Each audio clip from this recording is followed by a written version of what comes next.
안녕하십니까. 한반도는 지금 시작합니다. 매주 일요일 이 시간 한반도의 정세의 흐름을 분석하고 비핵화와 평화 구축 해법을 찾아보는 시간 마련하고 있는데요.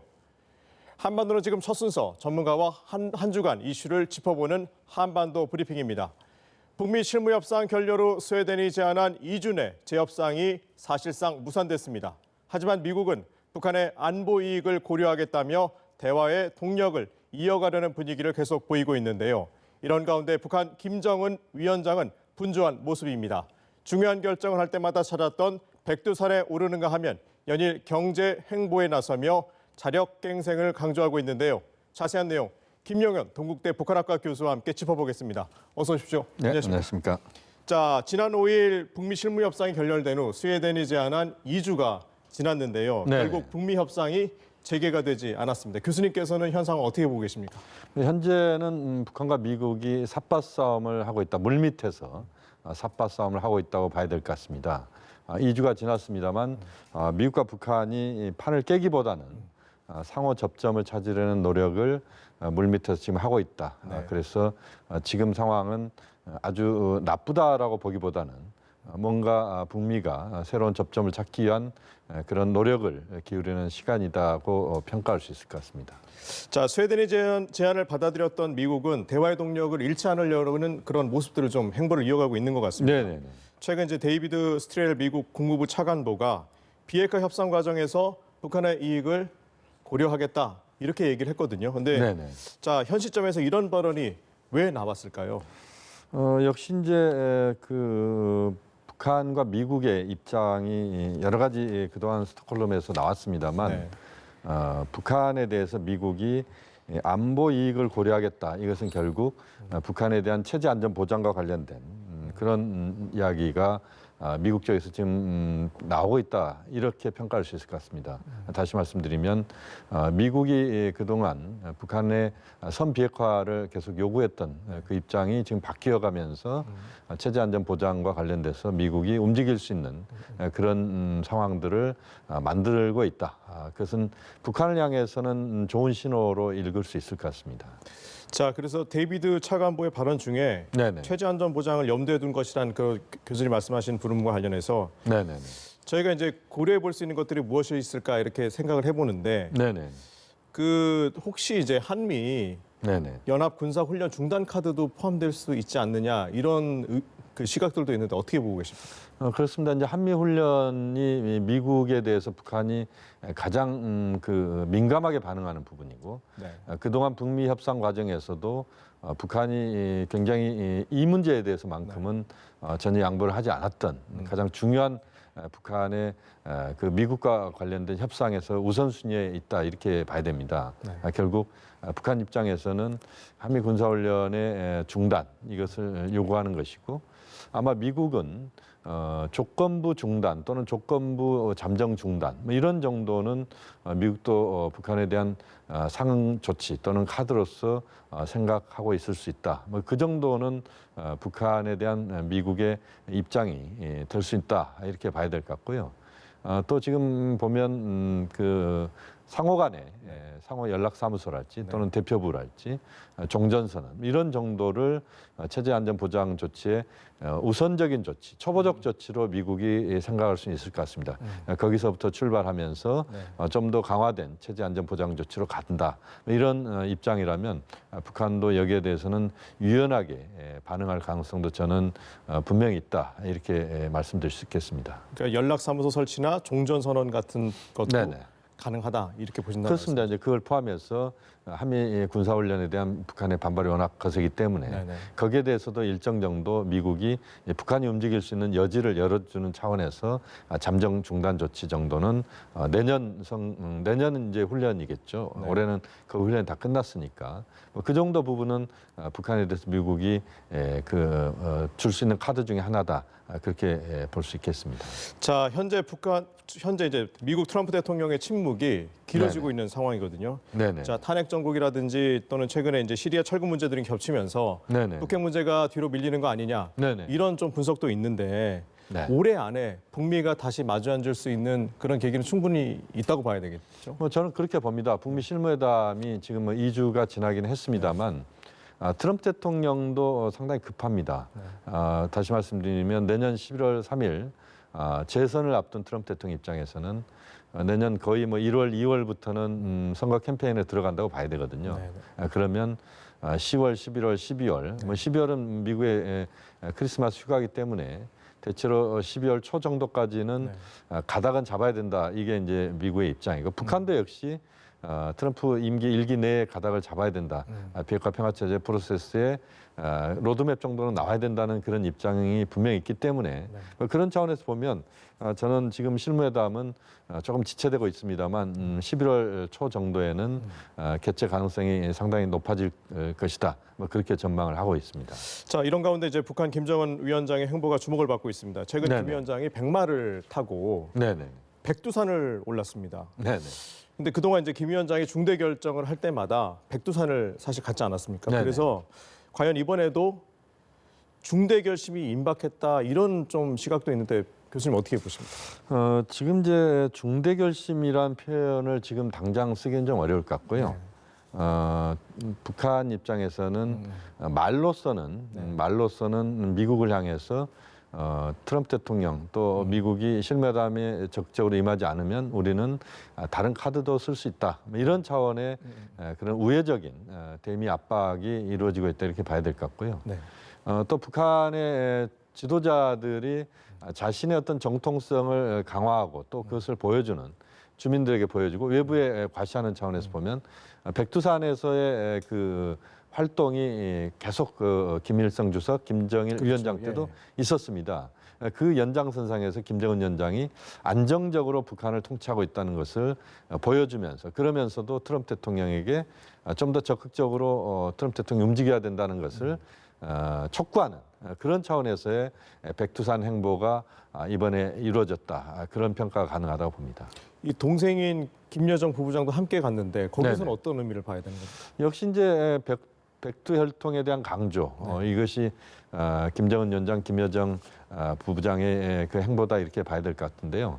뭐 화면에도 지금 나오고 있습니다만 저런 모습이 북한 주민들에게는 상당히 또 감성적으로 다가가는 부분들이 있습니다. 그래서 우리의 지도자 그리고 우리의 지도자가 백두산을 달리면서 민족의 어떤 미래 또는 북한의 미래에 대한 많은 고민을 하고 있구나. 이것을 또 보여주는 그런 차원의 행보이기 때문에 그 김정은 위원장이 아마 저 지금 눈이 와 있는데 아마 첫눈이 내린 백두산일 것 같습니다. 그래서 이제 그 모습을 정말 그 감각적으로 보여주는 그런 화면들이 지금 나오고 있습니다. 자, 특히 이번 김정은 위원장의 그 백두산 산행과 관련해서 네네. 북한에서는 세상에 놀랄 작전이 펼쳐질 것이라는 확신을 받았다. 네네. 이렇게 전하고 있거든요. 그래서 네네. 웅대한 작전이 뭔지가 이제 궁금해지는데요. 네네. 자, 이제 북미 협상이 잘 안 풀리면 네네. 북한이 고강도 도발에 다시 나설 수 있는 건 아니냐. 네네. 이런 분석도 좀 나오고 있는데 교수님 어떻게 가능성이 있다고 보십니까? 이제 그건 아마 과거의 경험에서 이제 그런 이야기들이 나오고 있는 것 같은데요. 2017년도 11월 달에도 북한이 화성 15형 ICBM을 발사를 했는데 그렇죠. 예. 그때도 이제 그런 표현들이 좀 나왔었습니다. 그것과 이제 연관시켜서 우리가 보기도 합니다만 그러나 제가 볼 때는 북한이 지금 당장 ICBM이랄지 또는 핵실험을 추가적으로 할 가능성은 거의 없다.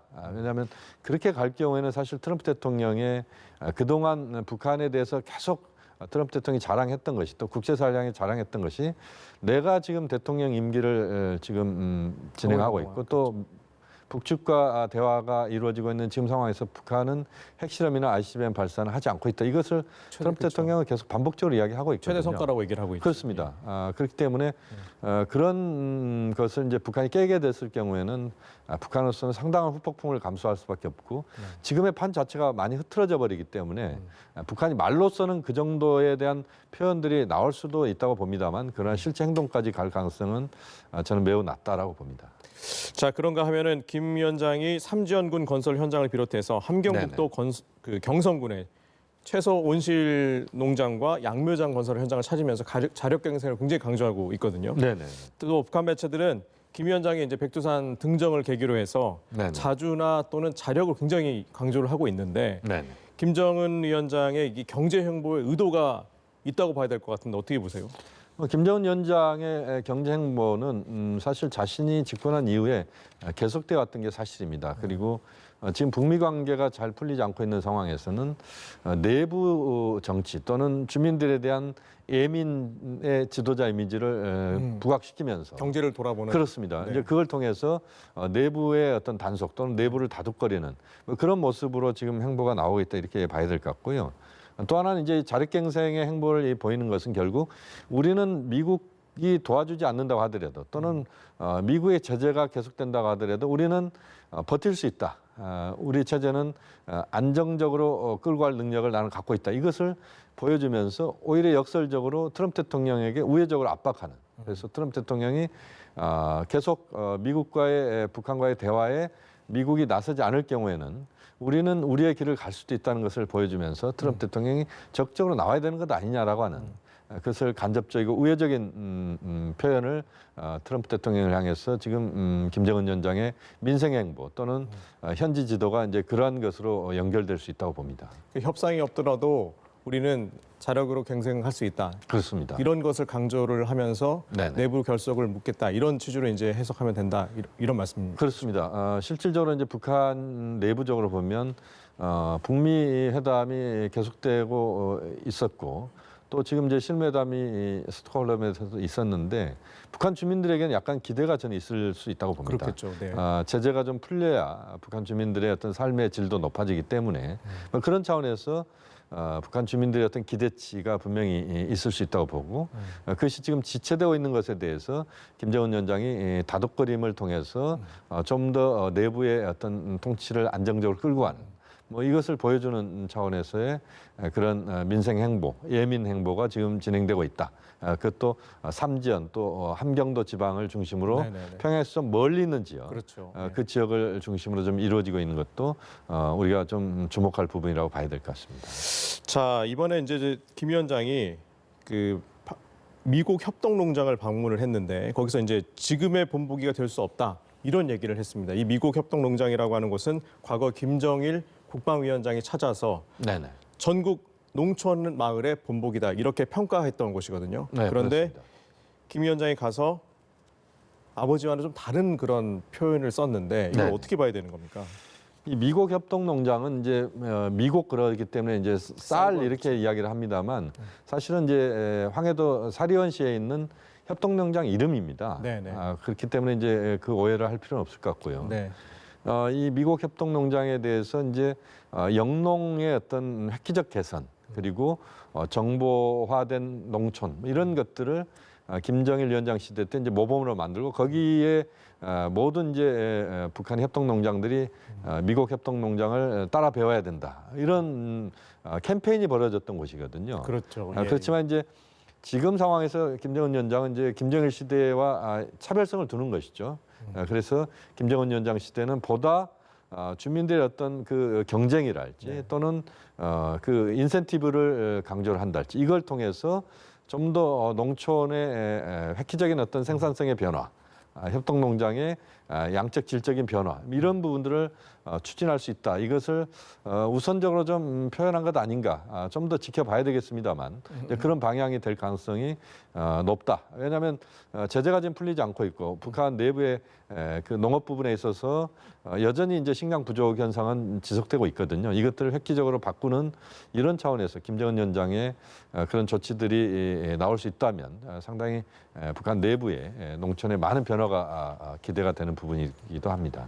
그러니까 내년에 이제 북한이 김정은 정권 이후 이제 경제 발전 전략 목표를 삼은 해인데 그렇습니다. 어찌됐든 아버지 시대와는 다른 그런 네네. 그 경제의 성장의 모습을 보여줘야 될 필요가 있다 이렇게 판단하는 게 맞을 거. 그렇습니다. 왜냐하면 이제 김정은 위원장이 아버지 시대와 이제 구별되는 또는 차별성을 둘 수밖에 없는 것이고 김정은 위원장이 집권 지금 8년 됐거든요. 그렇죠. 그러면 자기 색깔이 나와야 되는데 특히 농촌 부분이랄지 네. 경제 부분에 있어서 그런 뚜렷한 성과가 지금 이제 제재 때문에 지금 안 나오고 있다 이렇게 북한 아마 내부적으로 그런 평가를 하고 있을 겁니다만 그렇다고 하더라도 김정은 위원장의 김정은표 경제, 김정은표 농업 뭐 이런 것들이 나와야 되는 시점이 지금 와 있다고 봐야 되거든요. 이제 그런 부분에서 김정은 위원장이 자신의 색깔을 드러내는 그런 경제 정책, 농업 정책을 이제 시동을 걸었다. 뭐 그렇게 평가가 가능하다고 봅니다. 아버지와의 차별화. 그렇습니다. 네. 이제는 이제 자연스럽게 아버지 시대와 김정은 시대는 8년이라고 하는 이제 시간이 흘렀기 때문에 이제는 자신의 컬러, 자신의 색깔로 내부 정치 또는 내부 경제 정책 또는 대외 정책 이런 것들 또 대남 정책을 보여줘야 되는 그런 또 김정은 위원장에게는 김정은표 뭔가에 대한 그 내외부의 관심이 있기 때문에 또 그러한 기대치가 있기 때문에 그것을 맞춰주는 이런 차원에서도 앞으로 많은 변화를 모색할 가능성도 있다고 봅니다. 네, 끝으로 하나만 질문을 더 드리겠습니다. 오늘 22일부터 2박 3일 동안 하와이에서 한미 방위비 분담금 협상이 열리게 됩니다. 네네. 자, 미 국무부가 동맹의 공정한 분담 이걸 재차 강조하고 있는 상황이고 또 회담 네네. 전에 한미 양강 대표가 교체가 되기도 했는데 네네. 자 이번에 2차 협상 어떻게 혹시 전망하십니까? 역시 이제 참 어려운 문제입니다. 왜냐하면 트럼프 대통령은 우리 측에 많은 부분을 요구하는 것이고 네. 쉽게 말씀드리면 액수가 보통 이제 작년까지 기준에서 보면 거의 1조 정도인데 이것보다는 이제 훨씬 많은 액수를 5배죠, 6조 정도 되는. 네, 뭐 지금 뭐 그것이 공식적으로 확인되지는 않았습니다만 네네. 꽤 많은 양을 이제 트럼프 대통령은 지금 이야기를 하고 있고 우리 입장에서는 뭐 인상을 하더라도 네. 단계적이고 좀 작은 부분에서의 인상 정도를 생각하고 있기 때문에 그 접점을 이제 어떻게 찾느냐는 부분이 가장 중요한 것 같고요. 그러나 이제 그 과정에서 지금 이제 북미 실무회담도 열려야 되고 비핵화 평화체제 프로세스도 진행돼야 되기 때문에 한미 간의 엇박자가 나거나 또는 한미 간의 공조가 약해지거나 해서는 안 된다고 봅니다. 저는 이제 빗셀 틈 없는 공조 뭐 이런 표현을 제가 씁니다만 한미 공조가 좀 더 탄탄하게 가면서 또 그 과정에서 비핵화 평화체제 프로세스에 북미 실무회담의 성과를 거두고 그런 과정에서 이런 방위 분담금 협상이나 이런 것들이 좀 더 유연하게 진행될 필요가 있다. 그래야만 한미 관계도 좋아지고 또 전반적인 상황도 개선될 수 있다. 이런 점에서 좀 더 신중한 접근을 한미 당국이 방위 분담금 협상에서는 해야 된다고 봅니다. 네, 지금까지 한반도 브리핑 김영현 동국대 북한학과 교수와 함께했습니다. 교수님 감사합니다.